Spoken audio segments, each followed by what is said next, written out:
Today I'm going to talk to you about the chart of the new moon, which is going to occur on the 28th of February 2025 at midnight, 45 minutes past midnight.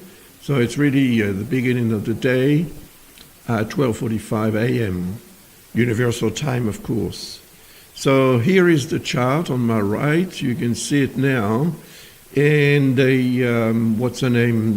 conjunction or the alignment moon-sun from our point of view on Earth is here at 9 degrees and 41 minutes in Pisces. It's a nice chart, really. You can see that there are beautiful, yes, beneficial at least aspects, as we call them. One with Vesta, which actually represents, in the way I deal with astrology, balance, harmony, well-being, and Mars here represents action, our ability to act, to react, to obtain what we want in life, to defend ourselves, to fight more or less, but it doesn't have to be with weapons.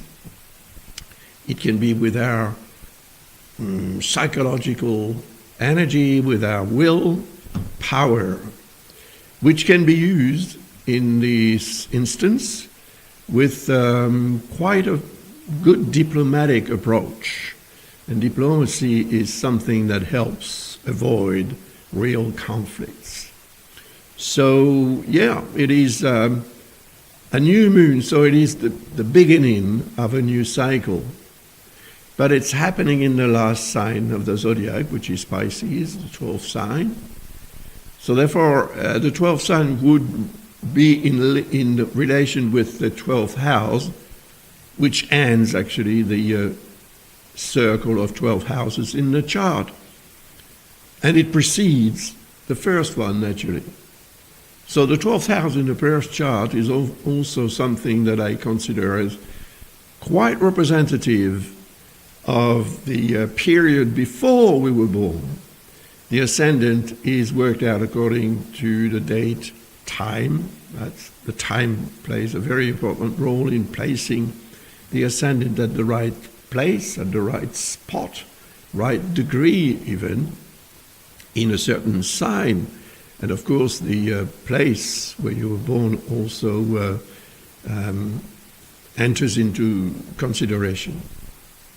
So that means that we are beginning a cycle, but it's really the end of the cycle. And actually, this is signaling the end of the year. Yep, the natural year, the year according to the zodiac. It begins on the 20th or 21st of March when the sun enters in Aries, which is the first zodiac sign. So in the northern hemisphere of the earth it is springtime, which means that nature is starting to flourish again, coming alive again, waking up after a long winter. So this is interesting because it could indicate the beginning of the end. So it may be something that you want to end or something that you prepare to begin, but that needs you to end something else. We can't have it all, right? So if you have a very important project, which can be related to what I've just said, it would be a good idea, really, to initiate the project on that particular day, the 20th of February. At that time, perhaps, according to your place of residence, it's going to be different, your country of residence at least. So work it out for yourselves, because it will give you a precise time when this event occurs. Now, if it is the beginning of the end, the beginning may really begin when actually the sun enters in Aries, and there will be another new moon, of course. And that new moon is very important because it is going to occur in Aries. And that will be, I think, on the 29th of March. So between those two new moons, there is something to do so that you can obtain the best result. And if you are, for example, deciding on a new beginning, a new activity, or whatever it is that you can consider being something new in your life, then you can decide on the 28th of February. And you can go ahead and make the necessary steps to obtain what you want, or at least to organize the birth of your project, just like the birth of a child. And if that's the case, then maybe on the 29th of March, when the new moon occurs in Aries, well, you can really start officially what you want to do. That could be quite positive because, well, the energy of Mars, which is in Cancer, is going to perdure for a while. Mars is quite slow, and it is going to re-enter in Leo in April. I think it's somewhere around the 18th of April until the 17th of June or something like that. So when the new moon occurs in Aries, Mars will still be in Cancer. And because it is in Cancer, it is going to form a discordance with the conjunction Sun-Moon in Aries, even though there may not be that square aspect, the 90-degree angle. Still, Mars will be in a sign that is in discordance with the sign where the Sun and the Moon will be. And plus, the fact that the conjunction Sun-Moon will occur in Mars' sign in Aries. But we'll talk about that in the next video that I'll make when I analyze the chart of that new moon of the year 29th of March. For now, this chart shows that there is a great potential to obtain a great result because of our ability to deal with what is difficult in a thoughtful, sensitive, intuitive manner. Preserving as much as we can balance and harmony. That's very important, and I think that we will be able to do that thanks to Vesta, which is in harmony with the moon and the sun. So it's true that the moon is not going to remain very long in Pisces. It takes 2 hours to travel 1 degree. So here we are almost at 10 degrees. It leaves about 20 degrees. 20 degrees is 40 hours. 40 hours later, the moon will transit in Aries. We'll talk about that in a minute. So that means that the energy is going to be quite short-lived, and we need, to take that into consideration, to be ready to act, to make the decision that we need to make on that particular day, or maybe the following day, but already, because it is occurring very, very, very early in the morning of the 28th of February. But if you're in the States, for example, that is going to happen perhaps 5, 6, 8 hours before, depending on where you are in the United States. So work it out. It's very important. That will give you time to really take advantage of this configuration, because it's not going to last. So, we need to take advantage of that. The sun is going to remain longer. The sun is going to remain, about 20 days in Pisces. and it will remain in harmony with Mars for those 20 days, and it will remain in harmony with Vesta as well. So the positive energy of this configuration is going to last longer than when the moon is around. But when the moon is around, it is a time to choose, because it symbolizes the beginning of a new cycle. So whatever it is that you want to begin, to start something new, whatever it is, then it would be a good idea to prepare yourself and perhaps benefit from this configuration. The next configuration will occur during that day, or maybe early on the following day. We'll have a look at that in a minute as well. But before we talk about this, I want to also mention the link here with Jupiter. It is perhaps the planet that could make us think or act wrongly. Yeah, Jupiter represents exaltation, optimism, enthusiasm, and trust as well. Opportunism, that is, taking advantage of any opportunity that passes by, fair enough. But it should not be excessive.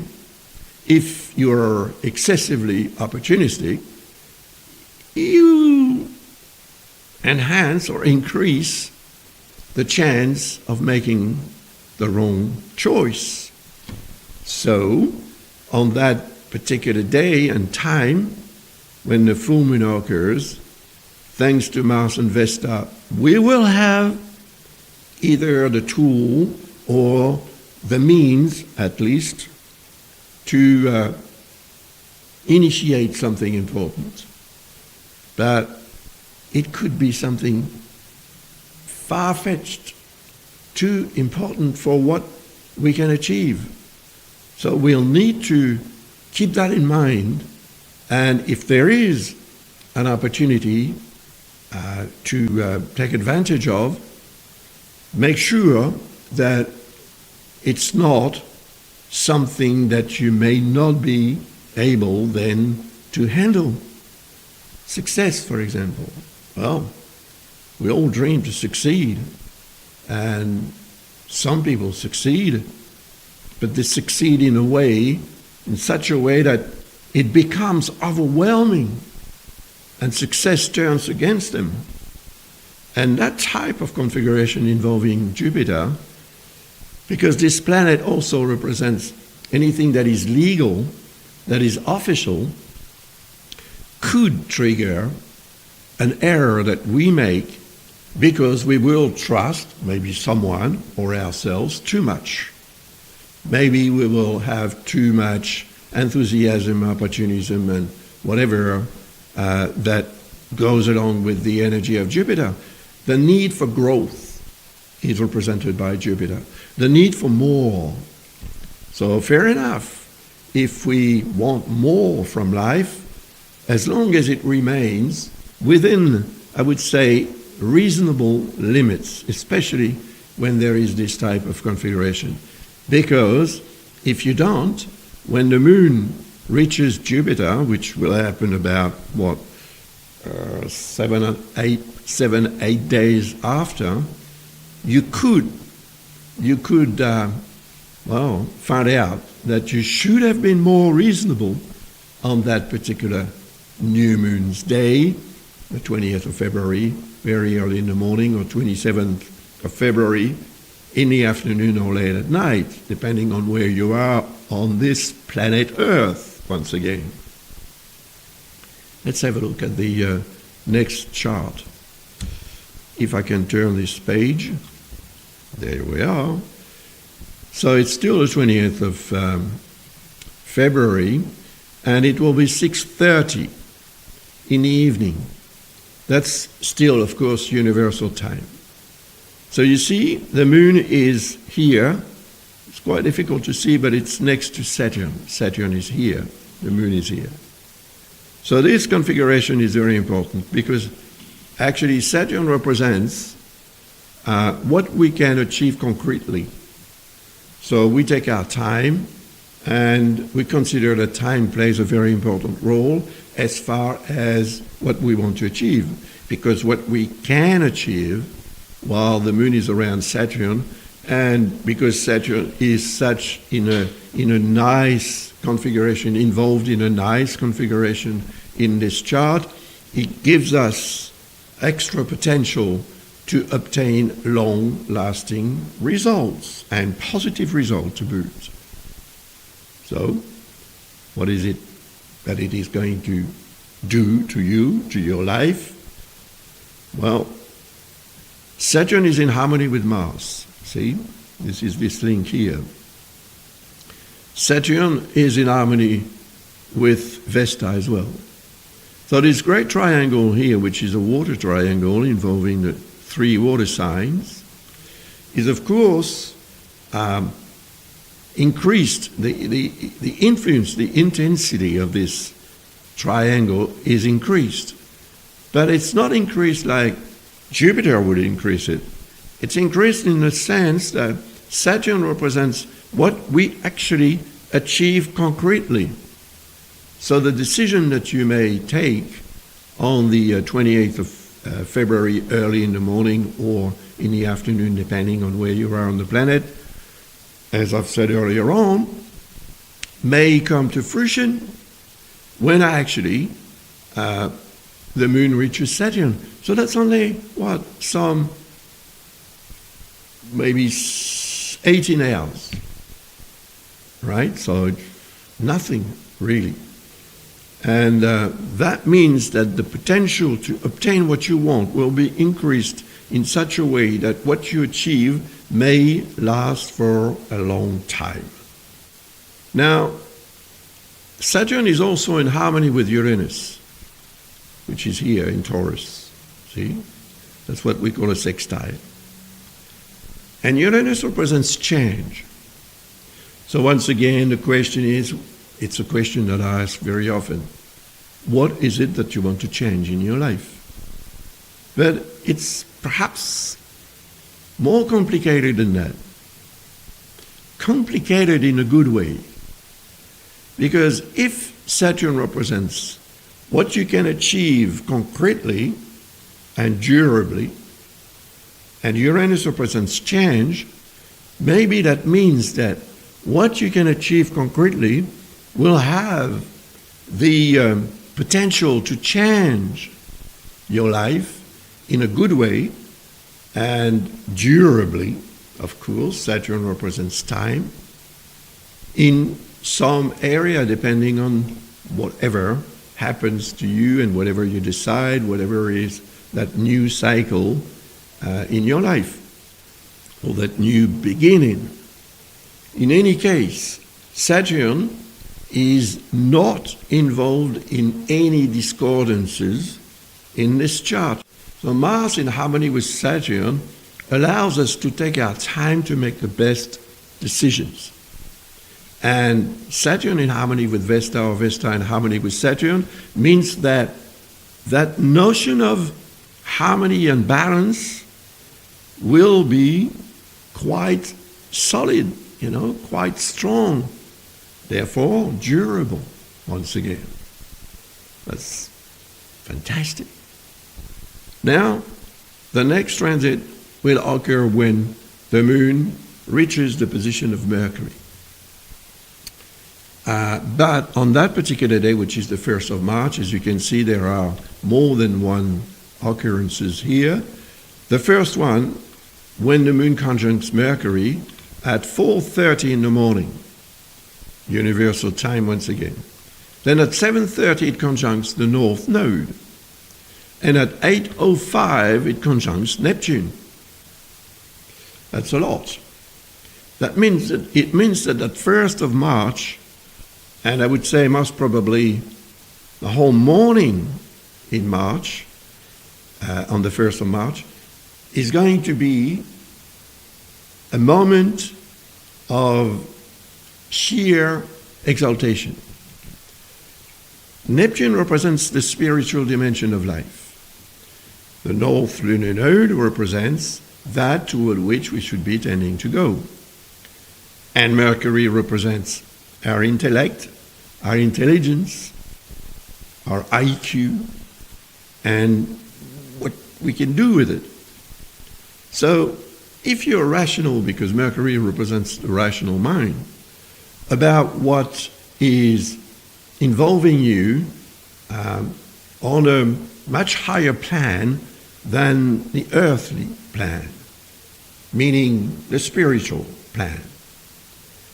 So if you cultivate that in your mind and connect with that spiritual connotation of your life, or the spiritual connotation of a relationship, the spiritual connotation of a situation, whatever that situation is, it depends on your life, it depends on your chart and so on. But this configuration is going to affect everyone differently, but globally I would say similarly. The fact is that when it rains, everyone is affected. When there is sunshine, everyone is affected as well. But everyone reacts differently. We're not the same. So the fact is that this is a configuration that will bring a lot of good, positive thinking in our life, with a lot of sensitivity, intuition, inspiration, and that can be put to good use to obtain a very positive result. So the 1st of March must be considered as a very important moment to assess and to address what is so important to you, because that type of configuration will improve your ability to move toward what you want to achieve in life. And that has to be, or that has to have, a spiritual connotation. It's very important to not lose connection with that spiritual connotation of life, because we are not just human beings, in a physical body with a brain, especially a left brain rather than a right brain. We also have the right brain. And it is represented by Neptune, because Neptune represents intuition, and intuition, inspiration, and so on are represented by or linked to the energy of the right brain, not the left one. So if the right brain intervenes, it is to show you a way, but not in the same manner that your left brain would do. Because your left brain would do turn right, go straight, turn left, be careful, so on and so forth. But the right brain is not the same. The right brain gives you a feeling. So you'll have to really connect with that, because that will be a very tremendous help to achieve something great in your life. You see, there is also a positive link, almost. It is a hidden aspect, as we call it, because Pluto is in Aquarius, and Neptune and the North Lunar Node, the Moon, are in Pisces. But the number of degrees is okay to consider what we call a sextile. But it is a hidden aspect.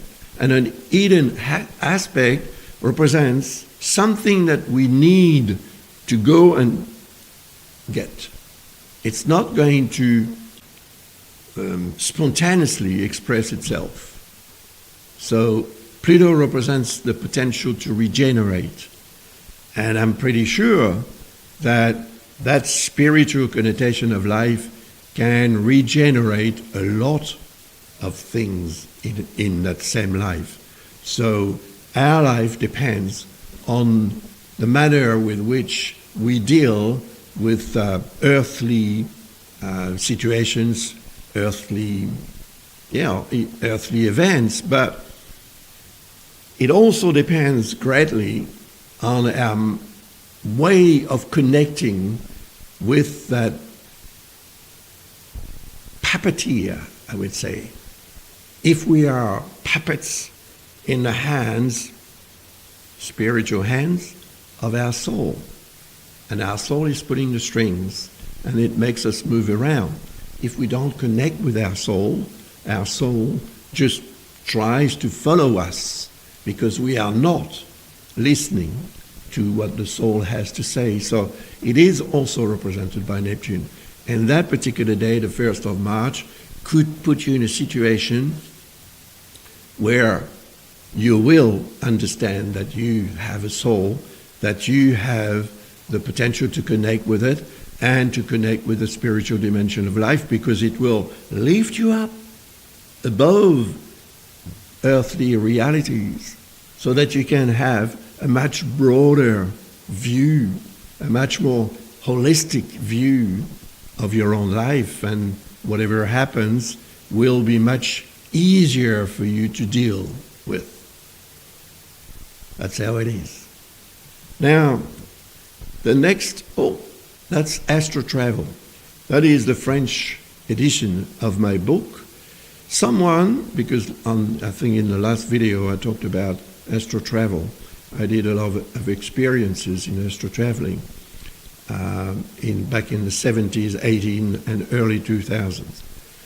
So I wrote a book. This book tells you of my own experiences, of course, but first of all, I wanted to try and understand what was the connection between a birth chart and the potential to astro travel, because some people have more potential than others. But we can all achieve that, because I also believe that we do astro traveling without knowing it very often at night while we are sleeping, and we can remember some of our dreams as being really realistic, and dreams that have a message, for example, dreams that have also perhaps at times the answer to a question that we ask ourselves, existential question or something more trivial. But also in this book I dealt with the chart of Robert Monroe, because Robert Monroe is the person that actually taught me how to astro travel through the books that he wrote and that I've read, and then all the exercises that I did. I was able to achieve something quite amazing, really. And then I also included in this book some techniques. We need to learn how to relax, how to breathe, and so on, to get the body to respond to that need of the conscious to leave that body and go travel for a while. So it could be for a few minutes, it could be for a few hours, but it's not for a lifetime. So the only thing that stops someone from succeeding astro traveling is fear. Some people fear that they will not come back in their body, that they will die. It's impossible. Impossible unless someone kills you while you are asleep, of course. So I intend to organize and conduct a webinar about this. But before that, I need to translate this book.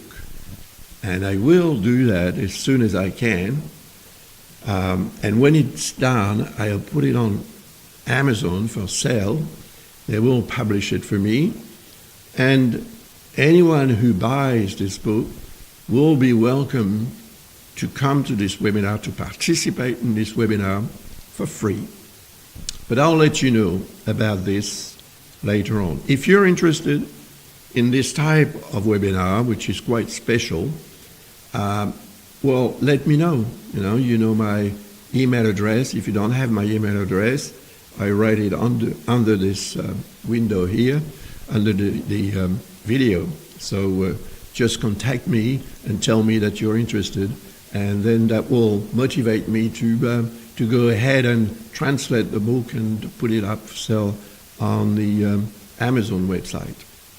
Well, and of course the lunar nodes, of which I was talking just before, I did a webinar on this not long ago. If you're interested to know more about the North and South lunar nodes transiting Virgo and Pisces, a very important transit of especially the North lunar node transiting in Pisces. So you'll find out if you watch this replay. Now, the next chart is this one. It's the chart of the 2nd of March at 3:30 in the morning, universal time once again, when the moon conjuncts Venus. Love. Yes. It is going to trigger a feeling and a need for love. It is going to trigger more creativity. It is going to trigger perhaps as well a very strong bond with life in an area where that bond is necessary for you to achieve something. But, as you can see here, there is a discordance with Mars. We need to be careful, because Mars represents speed, right? If you prefer, Mars in a car would represent the accelerator. Venus would represent where we want to go to enjoy ourselves. But if we are going to enjoy ourselves, we must go, yes, where we can enjoy ourselves, but not too fast. If we drive too quick, we're bound to get a problem. Whatever that problem is, it can happen very suddenly, because Mars represents that as well. But the discordance here between Mars and Venus, or Venus and Mars, and when the moon triggers this discordance, could represent a moment when we fall in love. Suddenly, love at first sight, you know. But it doesn't guarantee at all that this feeling of love will last a long time. Because Mars represents the fact that we will jump to conclusion, and perhaps we will be very intense at wanting to enjoy the feeling in question and the person in question perhaps, or the project, or whatever it is that we want to buy. You may find something that you want to buy which is beautiful and that you really want. And so you're going to spend that money impulsively to buy this. And a few days later, the moon is going to reach Mars. That's when perhaps you're going to realize that you shouldn't have gone so fast at deciding and getting involved. If it is a relationship, if it is a romance, if it is something that you want to buy, a purchase, just, try to lift your foot from the accelerator, which Mars represents, right? Control.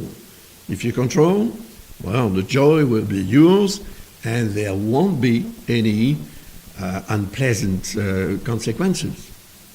Because the next transit is when when the moon reaches Chiron. And Chiron represents health. But it's health as such, why not? But it's also health in some area of your life. And that could suddenly become your sentimental health somehow, because Venus is not very far. And the previous transit was when the moon reached Venus, which was or is in discordance with Mars, just like a Chiron is, plus Venus is retrograde. So it means that Venus is not as efficient, at giving us what we want, what we desire, what we love, what we like, what we appreciate, and so on. And creativity may be also more awkward with this retrogradation of Venus. So when the moon reaches Chiron, we'll need to make perhaps a very quick decision about health. So it may be our sentimental health or physical health, whatever. It depends on your life and what happens. But it will happen suddenly.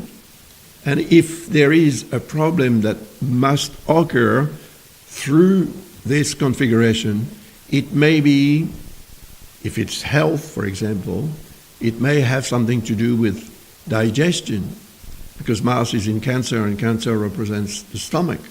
So beware of what you eat, don't eat too fast, don't eat anything that may have a disturbing reaction or create a disturbing reaction and a fast, quick reaction.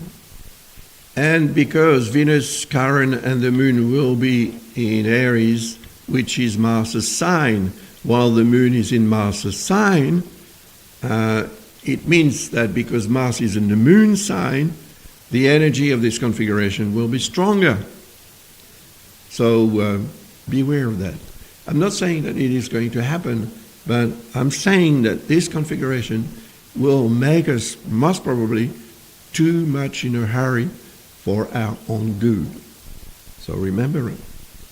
Now the next transit, before I talk about the next transit, I just wanted to remind you, because I just talked about health, of this book that is actually quite well appreciated by the people who bought it. And I thank them very much for that. It's a book about health, but it's a book about the discordances in a birth chart that may lead, if you don't listen to what they have to tell you, to various pathologies, and some of them quite important, So I wrote this book to help people understand that there is a link between a birth chart and someone's health, and that link must be assessed and addressed more or less, not on an everyday basis, but once you know it, you got it in the back of your mind that if you do this or that, you're going to increase the chance or the risk of something happening to you, then perhaps you make less mistakes as far as your health is concerned. The chart of the 5th of March 2025, of course, 1:56 in the morning, when the moon conjuncts Uranus. So Uranus is here in Taurus, and we've seen earlier on that it was in harmony with Saturn. And Saturn promises that what we achieve will be durable, long-lasting. The effect of time is represented by Saturn. And Uranus represents change. And I was telling you, when I was talking about the transit of the moon, the longitude of Saturn, that maybe what you're going to achieve concretely will trigger a change, a positive change in your life. If that's the case, maybe it will be on the 5th of March that it will happen. But if you want to change something, and if you've prepared yourself for that, when the moon was around the position of Saturn, then when it reaches Uranus, you will be in that position of achieving concretely that change if you want to, change something important in your life. So once again, the question is, what is it that you want to change? Maybe there is nothing that you want to change, but then you will still have the opportunity to change something, even though you may not know what you want to change right now. But there is an opposition with Vesta, which is an interesting aspect because Vesta represents harmony.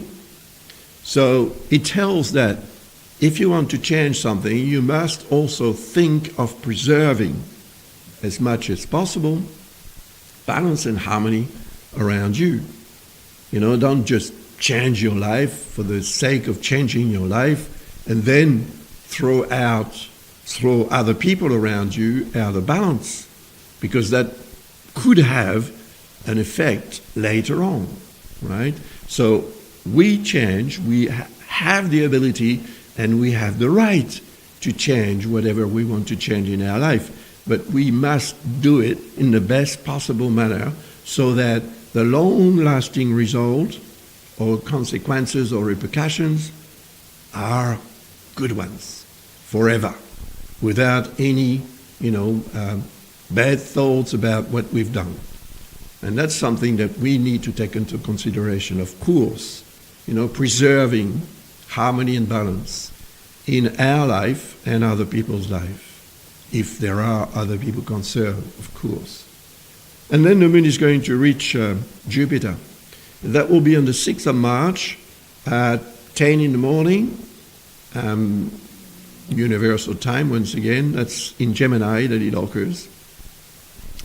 And it will be in discordance with the Sun, which we've talked about earlier on. So that is the excessive optimism, excessive trust as well, in ourselves or in somebody else. It could trigger a mistake. If we make a mistake when the moon or the sun and the sun actually are in discordance with Jupiter, Saturn is also almost in discordance with Jupiter, we will find out that we should have been more careful when actually, of course, the moon reaches Jupiter on the 6th of March. So bear that in mind, because that will most probably help you adjust very precisely, to the situation, so that you can benefit from a wonderful opportunity to make your life better, but without going too far, being reasonable. And if you are reasonable, you will be rewarded for that. You see, Jupiter is in harmony with Venus, and that represents luck. Well, luck or love enhanced. So you will be much more listening to your heart and to someone else's heart, for that matter, to improve and enjoy the good things of life, love, and other good things in life. And if that is representing an increase in the luck factor, then perhaps on the 6th of March you're going to win the lottery or the lotto. But because of the square with the sun, if you win, and if it is a great amount, of course, it may be overwhelming. So get prepared for that.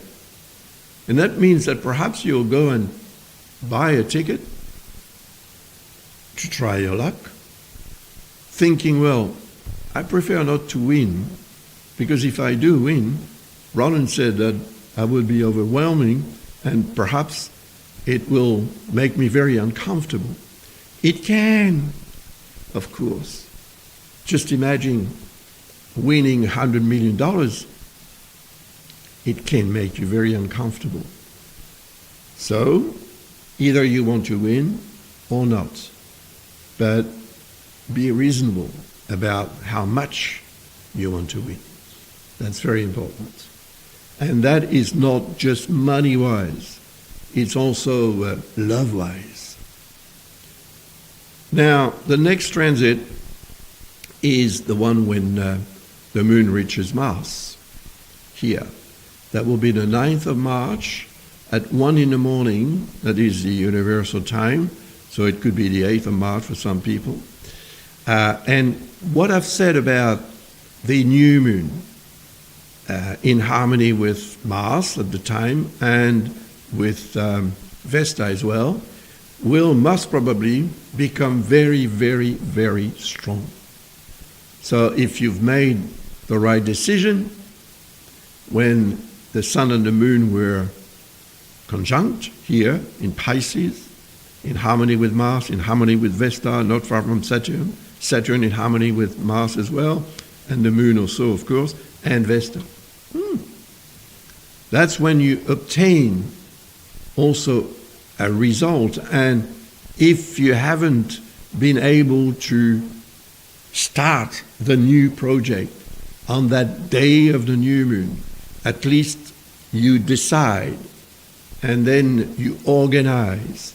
And when the moon reaches Mars, you may be ready to go, to initiate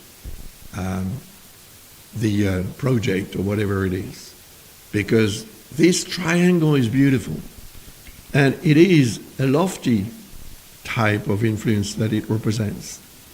Because the water signs are more sensitive than the earth signs, for example, although we're all sensitive, but in a different manner.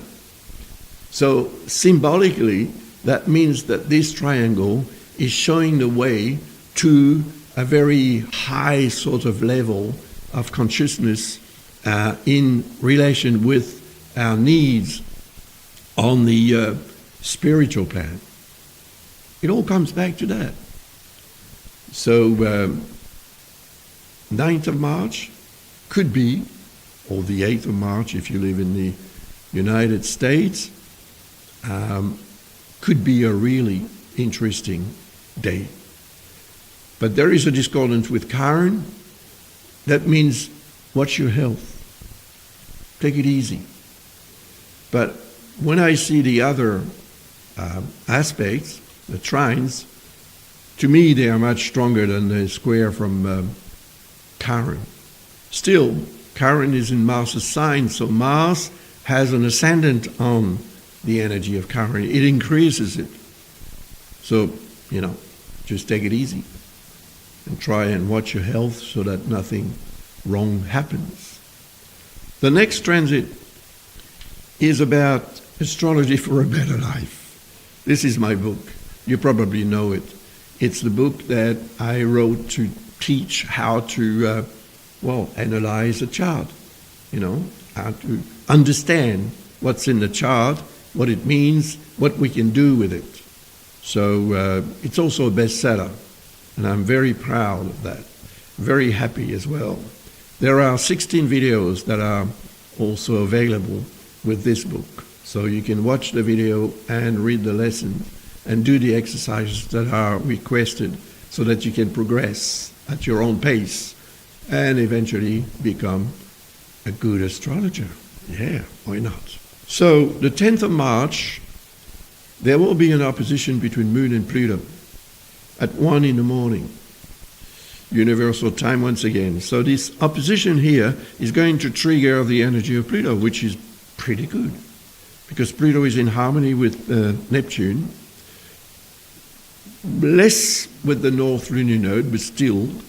Neptune, it is still a hidden aspect. If you have taken into consideration what I've said about the hidden aspect with Pluto, then when the Moon reaches the opposition with Pluto, triggering the energy of Pluto, if you have gone looking for it, because it does represent regeneration, rebirth, and so on, maybe this is the day, the 10th of March, when you will obtain the result, when you will assess the fact that you've reached that reality about regeneration and rebirth. And it could be very interesting. So after that, what happens? It's the full moon, which is going to occur on the 14th of March at 6:53 Universal Time, 6:53 in the morning, in Pisces Virgo. The moon will be in Virgo. And both Sun and Moon are very close to the north and south lunar nodes, as you can see here, north one, south one. So that's going to be very interesting to analyze. And of course, we'll still have those very, very, very nice links here involving Vesta and Mars. So the good energy represented by this configuration perdures, and you'll still be able to enjoy it in the when the moon is full and until the new moon on the 29th of March, as I said earlier on, which I will probably analyze the chart on or around the 14th of March. Anyway, I want to thank you very much for watching this video and for your interest in my work. The photo that you see here I've taken of a full moon not long ago with the Nikon P1000, which is a very, very good camera with a zoom of 125 times, which allows this type of picture. And I could have zoomed on the craters and so on in small sections. It's quite incredible what it can do.